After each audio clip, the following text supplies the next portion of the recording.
এই ভিডিওতে আমরা দেখব যে মাইক্রোসফট অফিস পাওয়ার পয়েন্টে কীভাবে আমরা বিভিন্ন অবজেক্টকে অ্যানিমেট করতে পারি। অ্যানিমেশন মানে কি, অবজেক্টগুলো নড়বে, তাই না? এই যে আমি প্রথম স্লাইডে যে হ্যালো এভরিওয়ান লিখেছি, এটা একটা টেক্সট, এটাও এই স্লাইডের জন্য একটা অবজেক্ট। পরের স্লাইডে আমি একটা ইমেজ অ্যাড করেছি, এই ইমেজটাও এই স্লাইডের জন্য একটা অবজেক্ট। তারপরের স্লাইডে এই যে সার্কেলটা আছে, স্কোয়ারটা আছে, এই লাভটা আছে, অ্যারোটা আছে, এই সবগুলোও কিন্তু অবজেক্ট। আবার এই চার্টটাও একটা অবজেক্ট। তাহলে এই অবজেক্টগুলোকে কীভাবে অ্যানিমেট করতে পারবো, চলো আমরা সেটা দেখে নিই।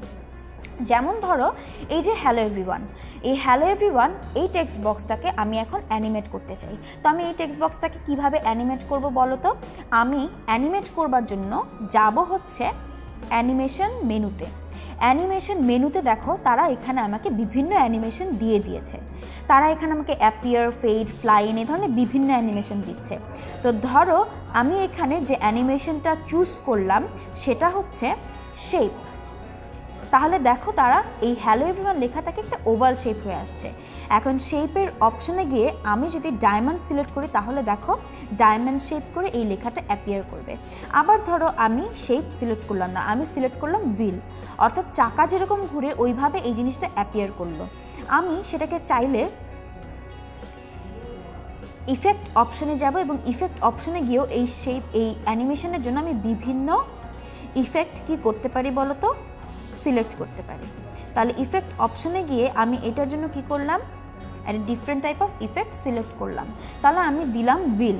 আবার আমি চাইলে স্প্লিট দিতে পারি, অর্থাৎ স্প্লিট দিলে কী হবে, দুই সাইড থেকে চলে আসলো কিংবা মাঝখান থেকে সে বাইরে সরে যাবে, এরকম দিলাম। তো আমি ধরো দিলাম হুইল এবং ইফেক্ট অপশনে গিয়ে আমি সেটাকে দিলাম ফোর স্পোকস। তাহলে সেটা চাকা যেরকম ঘুরে ওইভাবে এই অবজেক্টটা অ্যাপিয়ার করবে। আবার সেকেন্ডটাতে ধরো এই ইমেজটা আসবে। এই ইমেজটা কিভাবে আসবে বলো তো? এই ইমেজটা ধরো আমরা দিলাম, সেই ইমেজটা কিভাবে আসবে, বাউন্স করতে করতে আসবে, অর্থাৎ এভাবে লাফাতে লাফাতে আসবে। তাহলে আমি সেটার জন্য বাউন্স সিলেক্ট করলাম। আবার ধরো 3 নম্বর স্লাইডে এই যে আমার যে সার্কেলটা আছে, এই সার্কেলটা ধরো আমি চাচ্ছি স্পিন করুক, তাহলে আমি সার্কেলে স্পিন দিলাম। আবার ধরো এই সার্কেলে আমরা বিভিন্ন ধরনের স্পিন দিতে পারি, যেমন 2টা স্পিন সে করবে। আবার চাইলে ইফেক্ট অপশনে গিয়ে আমি দেখতে পারি যেটা ফুল জাস্ট একটা স্পিন করবে। তাহলে এইভাবে আমি যখন কোনো অ্যানিমেশন সিলেক্ট করি, সেই অ্যানিমেশনটাকে ইফেক্ট অপশনে গিয়ে আমি বিভিন্নভাবে কি করতে পারি, সেই অ্যানিমেশনটাকে কন্ট্রোল করতে পারি। তো আমি এখানে সার্কেলের জন্য স্পিনটা সিলেক্ট করলাম। অ্যারোর জন্য ধরো আমি সিলেক্ট করলাম হচ্ছে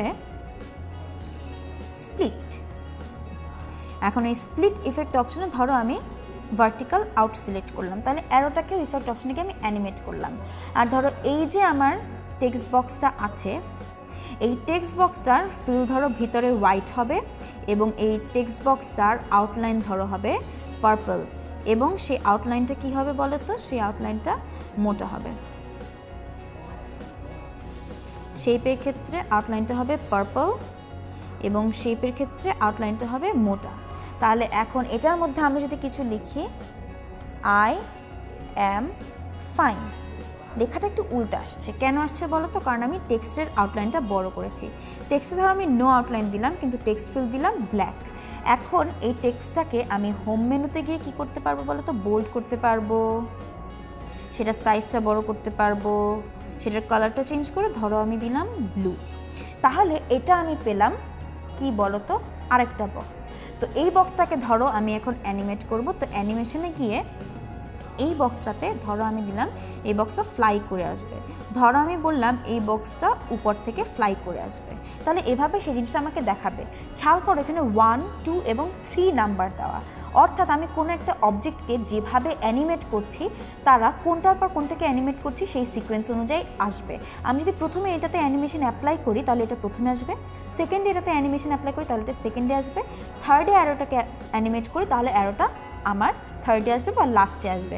এইখানে খেয়াল করো অ্যাডভান্সড অ্যানিমেশন, আমি যদি অ্যানিমেশন পেন সিলেক্ট করি তারা আমাকে দেখাবে যে কোনটার পরে কোনটা আমার অ্যাপিয়ার করবে বা আসবে। তাহলে আমরা একটু দেখে নেই তো যে কিভাবে এই অ্যানিমেশনগুলো অ্যাপ্লাইড হলো। আমি যদি স্লাইড শো দেই এবং শুরু থেকে আমরা যে ট্রানজিশন অ্যাপ্লাই করেছিলাম সেই ট্রানজিশন অনুযায়ী কী আসবে বলো তো? আমার প্রথম স্লাইডটা আসলো, তারপরে আমি আমার সেকেন্ড স্লাইডটা পাবো। এই সেকেন্ড স্লাইডে আমার 10 মিনিট স্কুলের ইমেজটা ছিল। থার্ড স্লাইডে আমি কোনো ট্রানজিশন অ্যাপ্লাই করি নাই। থার্ড স্লাইডে দেখো এই জিনিসটা ঘুরছে, আবার আরেকটা ক্লিক করলে অ্যারো আসলো, থার্ড ক্লিক করলে কি আসবে? স্কোয়ারটা আসবে। ফোর্থ এবং ফিফথ স্লাইডে আমি যেহেতু কিছু দেই নাই তাই সেটা আসে নাই। তুমি অ্যানিমেশন কিভাবে দেখতে পারো বলো তো? অ্যানিমেশনে গিয়ে তুমি যদি প্রিভিউ দাও তাহলে তারা তোমাকে প্রিভিউ দেখাবে যে কিভাবে জিনিসগুলো একটার পর একটা করে চলে আসবে।